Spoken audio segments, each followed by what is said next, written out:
I'm kind of a skeptic about law, and we've talked about this before, that Yeah. I think what law is decided in the present through political struggle. And there's Right. no like, there's very rarely like a clear answer in advance that courts can then enforce. It's like, what are the politics of the moment? What's public opinion like, etc. Would you generalize that point? Because I mean, I feel like this is where I'm very aligned with you in the sense that and you know what's useful again of all of Trump's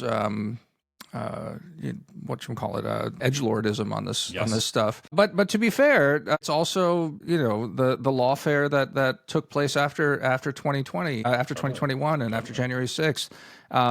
It's there were a lot of voices at my paper that you know were just screaming about the rule of law for the last 4 years, Sure. and I think it's very helpful to understand that you know ultimately all of it is politics, that everything is a political struggle, and that's a point that Shadi, you and I've been Mm. litigating and talking about forever. Basically, that if you don't like make an effort, I'm not saying that like the rule of law is not a useful concept and doesn't exist and doesn't actually have real sway in the world, and it's important that it does, and all the rest of this.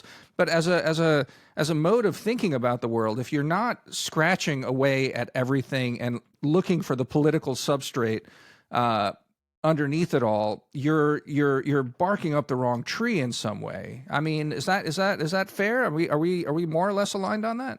Completely. I mean, there may be some clear laws, like maybe you can't be president at age 34, but most of them are made to be interpreted through struggle, in the present, and even claims about what the laws were for or what they originally meant are moves in that game.